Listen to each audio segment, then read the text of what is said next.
Hi guys, welcome back to our YouTube channel the best learning hub. Students, आज हम लोग इस video से कक्षा 10 के मैथ की शुरुआत करने जा रहे हैं। और हम लोग जो है मैथ की शुरुआत करने से पहले जो कुछ बेसिक्स नंबर्स होते हैं, कुछ ज़रूरी जो हमारे नंबर्स होते हैं, जो गिनतियाँ होती हैं, उसके बारे में हम लोग सीखेंगे। तो आइए इसके बारे में हम लोग क्या करते हैं, इसके पहले अच्छे से अध्ययन करते हैं कि कौन कौन से नंबर, कौन कौन सी संख्याएँ होती हैं, जिसके आधार पे जो हमारा पहला अध्याय होगा वो लगभग धीरे धीरे समाप्त हो जाएगा। मतलब ये ऐसा है कि इसको सीखने के बाद ही हम आगे क्वेश्चन को हल कर सकते हैं, क्योंकि बीच बीच में जब ये वर्ड आएंगे, यदि हम लोग इससे पहले सीखे नहीं रहेंगे तो हम आगे चल के इसे सीख नहीं पाएंगे। तो चलिए हम लोग कुछ पहले नंबर सीखते हैं। देखिए, जो पहला नंबर है हमारे पास, उसे हम कहते हैं प्राकृत संख्या या प्राकृत संख्याएं।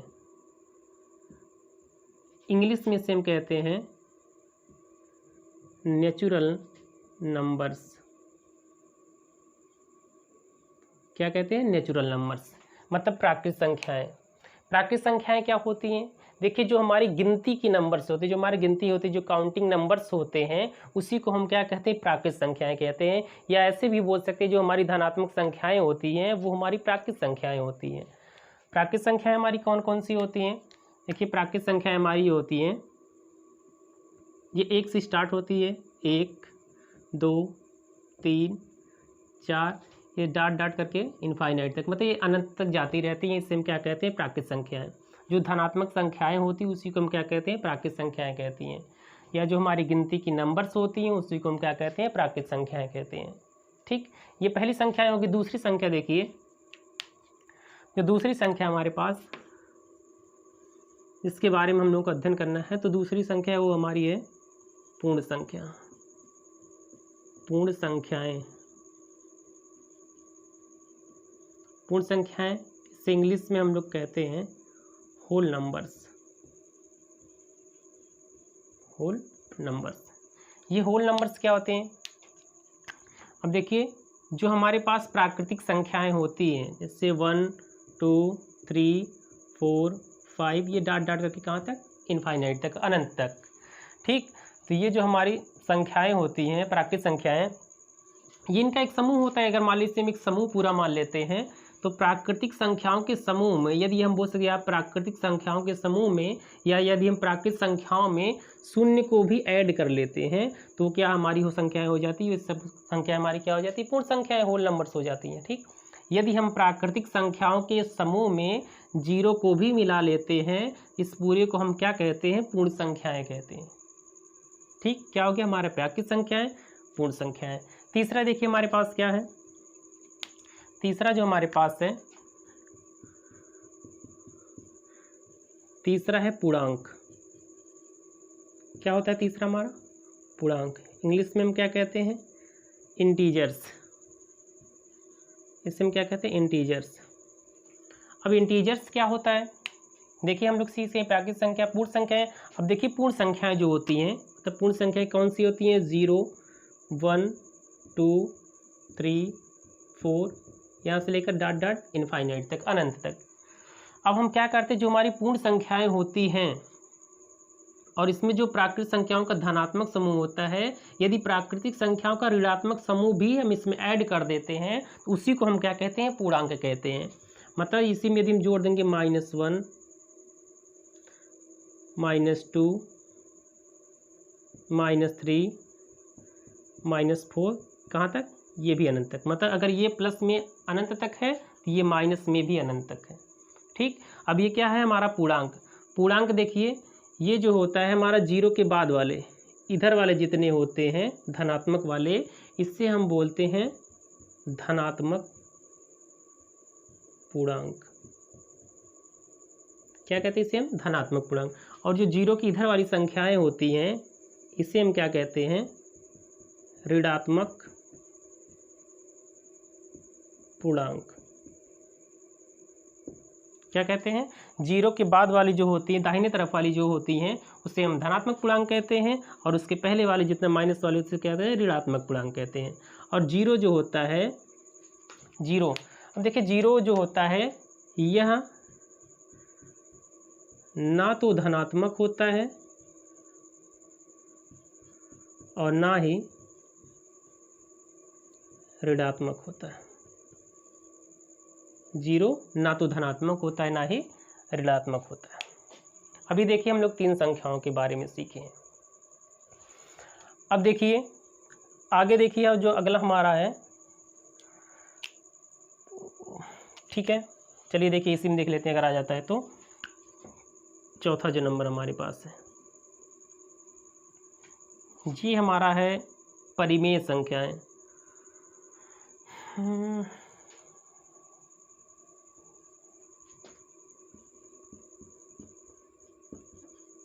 क्या है परिमेय संख्याएं? इसे हम क्या कहते हैं? Rational numbers. क्या कहते हैं? Rational numbers. परिमेय संख्याएं हमारी क्या होती हैं? अब देखिए परिमेय संख्याएं ऐसी संख्याएं, इसकी परिभाषा हो जाएगी ऐसी संख्याएं जिसे हम P/Q के रूप में लिख सकते हैं और Q का जो मान होता है वह 0 नहीं होता है। क्या? फिर से सुनिए कि परिमेय संख्याएं वे संख्याएं होती हैं जिसे हम P/Q के रूप में लिख सकते हैं और Q का मान कभी 0 नहीं होता है। तो ऐसी संख्याओं को हम क्या कहते हैं? परिमेय संख्याएं कहते हैं। पांचवा देखिए क्या है? पांचवा है हमारे पास अपरिमेय संख्याएं। अपरिमेय संख्याएं क्या होती हैं? इसे इंग्लिश में बोलते हैं इर्रेशनल नंबर। क्या बोलते हैं? Irrational number. अब देखिए, अब यहाँ जगह की थोड़ी सी कमी है इसलिए हम यहाँ पे इर्रेशनल नंबर नहीं लिख रहे हैं। इसकी हिंदी होती है इर्रेशनल नंबर्स। अब सेम इसका देखिए अपोजिट होता है ऐसी संख्याएं जिसे हम P/Q के रूप में लिख ही नहीं सकते हैं। क्या? ऐसी संख्याएं जिसे हम P/Q के रूप में नहीं लिख सकते हैं, ऐसी संख्याएं क्या होती है? हमारी अपरिमेय संख्याएं होती हैं। ठीक, अब देखिए आगे हम लोग देखते हैं थोड़ा सा। अब यहाँ थोड़ा समझ लीजिए परिमेय संख्याएं और अपरिमेय संख्याएं। अब जैसे देखिए हमारे पास 2/5 इसे P/Q के रूप में लिख सकते हैं और जहाँ Q जो नीचे वाला मान होता है, जो डिनोमिनेटर होता है, जो हर होता है, यदि वो 0 नहीं होता है तो ये हमारी परिमेय संख्या होती है। ये हमारी क्या है? परिमेय संख्याएं हैं। अगर ऐसे लिख दे 1/2 नीचे 0 नहीं है तो वो भी ये हमारा क्या हो गया? परिमेय संख्याएं हो गया। ये सब हमारी परिमेय संख्याएं होती हैं। अगर मान लीजिए कोई भी नंबर रहता है, अगर कहीं पे 4 लिखा है उसे हम /1 लिख सकते हैं, ये भी P/Q के रूप में हो जाएगा। इसका मान 0 नहीं है तो ये भी क्या हो जाएगी? हमारी परिमेय संख्याएं हो जाएंगी। तो अभी इससे जो क्वेश्चन उठेगा उससे हम बताएंगे। तो सबसे पहले इसमें ये हमारी परिमेय संख्या होती है। अपरिमेय संख्या देखिए ऐसी संख्याएं होती हैं जिसे P/Q के रूप में हम नहीं लिख सकते हैं। तो अपरिमेय में आप लोग समझ लीजिएगा अपरिमेय में कौन कौन सी संख्याएं आती हैं, मतलब करड़ी में जितनी भी नंबर्स आएंगे और जिनका वर्गमूल नहीं निकलता है। जैसे √23 है, √3 आ गया, √2 आ गया। और एक इम्पॉर्टेंट आप याद रखिएगा कि जो पाई होता है, पाई, ठीक, जो पाई होता है ये हमेशा अपरिमेय संख्या में ही आता है। ठीक, √, में जितने भी नंबर्स होते हैं जिनका वर्गमूल नहीं निकलता है, ऐसे नंबर्स और पाई जो होती है हमेशा अपरिमेय संख्याएं होती हैं। अब देखिए जो क्वेश्चन आपके पास बनता है, अब पहले इस पे देखिए, इस इतने में जो क्वेश्चन बनता है हम आपको कैसे बताते हैं किस प्रकार के क्वेश्चन आपसे पूछ सकता है। तो सबसे पहले देखिए आपका जो पहला क्वेश्चन पूछ सकता है, इसमें आप लोग देखिए सबसे पहले हमको देखिए पहला क्वेश्चन हमारा ये पूछ सकता है कि क्या जितनी भी प्राकृतिक संख्याएं होती हैं ये सभी पूर्ण संख्याएं हैं। फिर से देखिए कि क्या जितनी भी प्राकृतिक संख्याएं, ये सभी प्राकृतिक संख्याएं पूर्ण संख्याएं हैं। आप लोग ध्यान से देखेंगे तो जितनी भी प्राकृतिक संख्याएं हैं ऊपर, वो नीचे भी तो हैं। तो ये कह सकते हैं हाँ सभी प्राकृतिक संख्याएं पूर्ण संख्याएं होती हैं। ये पहला क्वेश्चन होगा, इसका आंसर मिल जाएगा। अब देखिए दूसरा क्वेश्चन ये कह सकता है कि क्या सभी पूर्ण संख्याएं, पहले क्या कहा था? प्राकृतिक संख्याएं पूर्ण संख्याएं होती हैं। तो हम लोग बोलेंगे हाँ होती हैं, क्योंकि यहाँ हम देख सकते हैं। अब देखिए जो पूर्ण संख्या क्या कहेगा, क्या सभी पूर्ण संख्याएं प्राकृतिक संख्याएं होती हैं। फिर से देखिए कि क्या ये जितनी पूरी हमारी पूर्ण संख्याएं दिख रही हैं आपको, ये पूर्ण संख्याएं, क्या ये सभी प्राकृतिक संख्याएं हैं? मतलब इस समूह को इसमें मिला सकते हैं? नहीं। तो हम देख रहे हैं कि जो हमारी पूर्ण संख्याओं का समूह है, इसमें एक ऐसा डिजिट है एक ऐसा अंक है जो प्राकृतिक संख्याओं के समूह में नहीं है, तो हम कह देंगे सभी पूर्ण संख्याएं प्राकृतिक संख्याएं नहीं होती है, क्योंकि 0 एक पूर्ण संख्या है लेकिन वह प्राकृतिक संख्या नहीं है। इस प्रकार से क्वेश्चन आएंगे। ठीक, 2 क्वेश्चन तो ये हो गया। Sorry student. अब देखिए तीसरा क्वेश्चन कैसे पूछ सकता है। ये पूर्णांक से क्वेश्चन आपका उठाएगा। किससे? पूर्णांक से। पूर्णांक में क्या कह सकता है? पूर्णांक में यही कह सकता है, ये कह सकता है कि क्या जो सभी पूर्णांक है, क्या सभी पूर्णांक पूर्ण संख्याएं होती हैं। ध्यान समझिएगा, पहला क्वेश्चन क्या कह रहा है कि क्या पूर्णांक या क्या सभी पूर्णांक पूर्ण संख्याएं होती हैं। आप यहाँ ध्यान से देखिए, क्या इस पूरे समूह को हम ऊपर यहाँ पे ले जा सकते हैं? नहीं ले जा सकते हैं, क्योंकि हम देख रहे हैं 0 से इधर वाला जो धनात्मक वाला पार्ट है ये तो मान लीजिए ये वाला इसमें आ सकता है, लेकिन ये वाला तो ऊपर नहीं जा सकता है ना। हम बोल देंगे सभी पूर्णांक पूर्ण संख्याएं नहीं होती हैं। क्यों? क्योंकि जो ऋणात्मक पूर्णांक होते हैं वो पूर्ण संख्याएं नहीं होती हैं। ठीक, तो ये हमारा एक क्वेश्चन ये हो गया। अब अगर मान लीजिए घुमा करके ही आपसे पूछ ले कि क्या सभी पूर्ण संख्याएं पूर्णांक होती हैं, क्या सभी पूर्ण संख्याएं पूर्णांक होती हैं, क्या सभी पूर्ण संख्याएं पूर्णांक होती हैं, तो हम देख रहे हैं पूरा समूह इसमें आ सकता है आराम से। पूरा जितनी भी संख्याएं लिखी इसमें भी तो लिखी गई है ना, तो ये हो जाएगा सभी पूर्ण संख्याएं पूर्णांक होती हैं। आई होप कि आप लोगों को क्लियर हो रहा होगा। ठीक है, इस प्रकार से क्वेश्चन देगा। अब देखिए परिमेय संख्या इस प्रकार से देगा। इन दोनों का मान लीजिए एक रिलेशन पूछ लेता है। कैसे पूछ सकता है कि क्या सभी जो पूर्णांक होते हैं वो परिमेय संख्याएं होती हैं। पूर्णांक मतलब देखिए कि जितने भी आपको यहाँ पे नंबर लिख रहे हैं हम सबका अपान 1 लिख सकते हैं, कोई दिक्कत नहीं है हमको। 0 लिखा है 0/1 लिख सकते हैं, 4 लिखा है 4/1 लिख सकते हैं, p/q के रूप में हो जा रहा है, नीचे इसका मान 0 नहीं हो रहा तो परिमेय संख्या है। माइनस में भी रहेगा कोई दिक्कत नहीं है, -3 लिखा है /1 लिख सकते हैं। तो मतलब ये कहना हम ये चाहते हैं जितने भी पूर्णांक होते हैं सब परिमेय संख्याएं होती हैं। ठीक, सभी पूर्णांक परिमेय संख्याएं होती हैं। फिर इसका अपोजिट कहेगा कि सभी परिमेय संख्याएं पूर्णांक होती हैं, तो बोलेंगे नहीं। देखिए यहाँ पे 2/5 ये हमारी क्या है? परिमेय संख्या। हम p/q के रूप में लिख सकते हैं। तो क्या ये हमारा क्या है? तो क्या ये हमारा पूर्णांक भी है? नहीं, ये पूर्ण अंक है ही नहीं। अगर आप इसमें से देखेंगे, अगर डिवाइड भी कर देते 0.4 आएगा, तो 0.4 तो इसमें है ही नहीं। ठीक, तो ये हमारा क्या है? तो ये हम कहेंगे सभी परिमेय संख्याएं पूर्णांक नहीं होती है, सभी पूर्णांक परिमेय संख्याएं होती हैं। ठीक, इसके बाद देखिए इतना हम लोग सीख गए। ऊपर वाला हम मिटाते हैं। ठीक, ऊपर वाला अगर मिटा देते हैं, प्राकृतिक संख्याएं पूर्ण संख्याएं,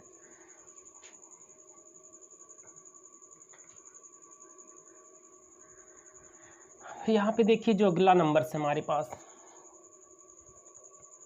यहाँ देखिए अब इन दोनों से मिल करके जो हमारे चैप्टर का नाम है, हमारे चैप्टर का पहला ही नाम है वास्तविक संख्याएं, जिसे हम बोलते हैं रियल नंबर।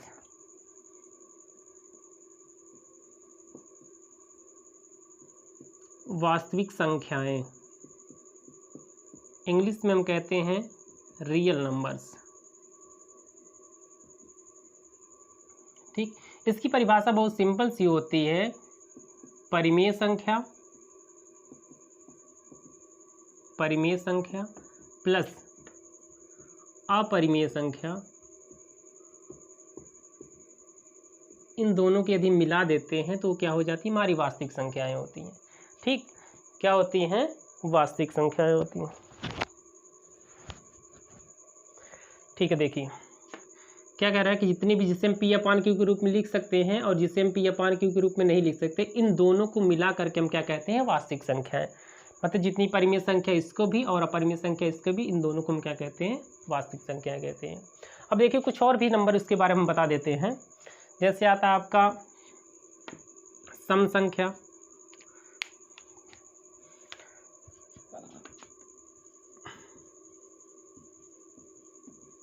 सम संख्याएं, even numbers. Even numbers, even numbers क्या होते हैं? देखिए इसके सिंपल सी एक परिभाषा होती है। सम संख्या मतलब ऐसी संख्याएं जो 2 से डिवाइड हो जाए उसे हम क्या कहते हैं? सम संख्या। 2, 4, 6, 8, 10 इसी प्रकार से जितने भी नंबर्स आएंगे जो 2 से भाज्य हों उसे क्या कहते हैं? हम सम संख्या कहते हैं। ठीक, इसी का ठीक एक अपोजिट आता है। क्या आता है? इसका ठीक अपोजिट आता है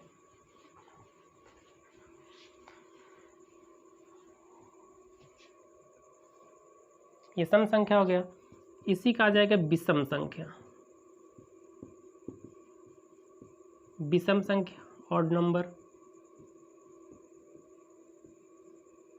ऑड नंबर्स सेम। अब यहाँ पे लिख देंगे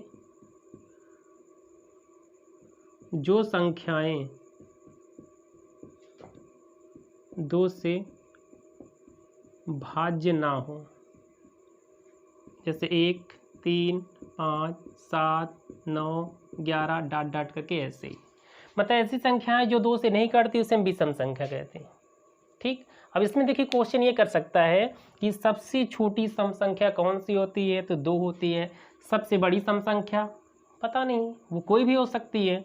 अब देखिए विषम संख्या, सबसे छोटी विषम संख्या हमारी कौन सी होती है? 1 होती है। अभी देखिए हमारे पास 2 नंबर्स और बचे हैं, इसके बारे में भी हम बता देते हैं, वो बहुत इंपॉर्टेंट है। जितने भी नंबर्स के बारे में हम बता रहे हैं, ये नंबर्स आपको याद रखना, जानना बहुत ज़रूरी है।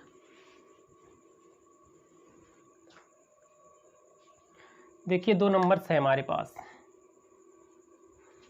एक है हमारे पास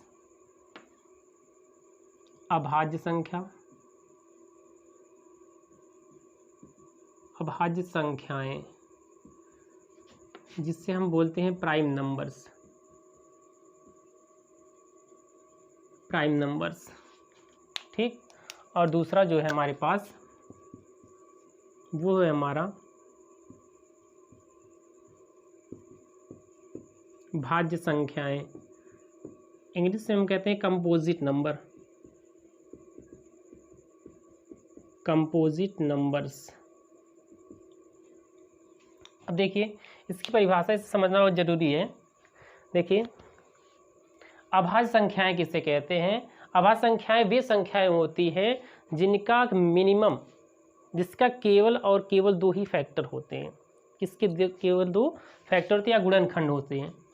या ऐसे हम बोल सकते हैं कि ऐसी संख्याएं जो स्वयं और 1 के अलावा किसी और से विभाजित नहीं होती हैं उसे हम अभाज्य संख्या कहते हैं। क्या? ऐसी संख्याएं जो स्वयं और 1 के अलावा किसी और से विभाजित नहीं होती हैं उसे हम अभाज्य संख्या कहते हैं।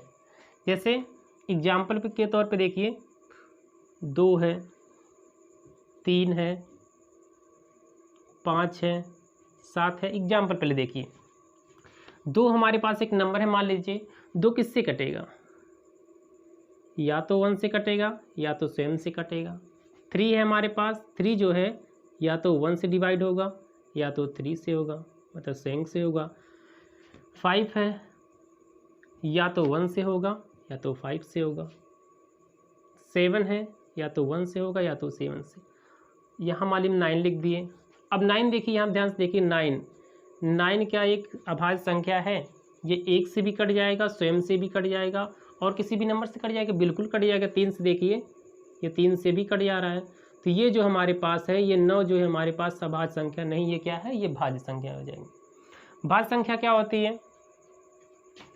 ये भाज्य संख्याएं जो होती हैं इसका अपोजिट होती हैं कि ऐसी संख्याएं जो स्वयं और 1 के अलावा किसी और से भी विभाजित हो जाती हैं उससे हम क्या कहते हैं? भाज्य संख्या कहते हैं। या जिससे ऐसे बोल सकते हैं ऐसी संख्याएं जिसका 2 से अधिक क्या होता है? फैक्टर होता है या गुणनखंड होता है, उसे हम क्या कहते हैं? भाज्य संख्याएं। जैसे मान लीजिए हमारे पास 4 है, 4 को अगर हम देखेंगे 1 से भी कैंसिल हो जाएगा, 4 से भी कैंसिल है, लेकिन इसके अलावा 2 से भी ये कैंसिल हो जाएगा। 6 है हमारे पास, 1 से भी हो जाएगा कैंसिल, 6 से भी हो जाएगा 2 से भी हो जाएगा, 3 से भी हो जाएगा। 8 है हमारे पास, 8 देखिए 1 से हो जाएगा, 8 से हो जाएगा, ये 2 से भी हो जाएगा, 4 से भी हो जाएगा। तो ये हो जाएगी, इसकी परिभाषा हो जाएगी कि अभाज्य संख्याएं वे संख्याएं होती हैं जो केवल स्वयं और एक से विभाजित होती हैं, और भाज्य संख्याएं वे होती हैं जो एक और स्वयं के अलावा किसी और संख्या से भी विभाजित होती है, उसे हम क्या कहते हैं, भाज्य संख्याएं। अब देखिए क्वेश्चन इसमें ये पूछता है कि सबसे छोटी भाज्य संख्या कौन सी होती है। सबसे छोटी भाज्य संख्या, कुछ लोग कन्फ्यूज होकर के 2 बता देते हैं जो कि गलत है। सबसे छोटी हमारी भाज्य संख्या क्या होती है, 4 होती है, और सबसे छोटी अभाज्य संख्या हमारी क्या होती है, वो 2 होती है। एक जो है, एक वह ना तो भाज्य है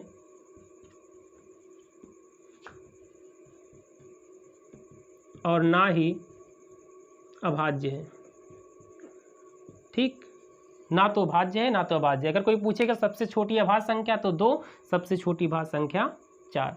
अब देखिए कभी कभी क्वेश्चन ये आता है कि 15 ये सम संख्या है एक विषम संख्या। अगर सम या विषम पूछेगा तो ये क्या है, हमारी विषम संख्या। क्या विषम संख्या, क्यों, क्योंकि ये 2 से विभाजित नहीं हो रही है। अगर ये पूछेगा भाज्य है कि अभाज्य है तो इससे हम बोल देंगे भाज्य है, क्योंकि स्वयं एक और स्वयं 15 के अलावा किसी और से भी कट जाएगा, 3 से भी डिवाइड हो जाएगा, 5 से भी डिवाइड हो जाएगा। तो ये हमारी क्या हो जाएंगे, ये भाज्य संख्या हो जाएगी। तो स्टूडेंट इस प्रकार से हमारी जितनी भी संख्याएं थी वो ख़त्म हो गई हैं। अब इसके बारे में जो हमारे पहला चैप्टर है वास्तविक संख्या या रियल नंबर्स, इसकी स्टार्टिंग हम लोग कल से करेंगे। Thanks for watching my video.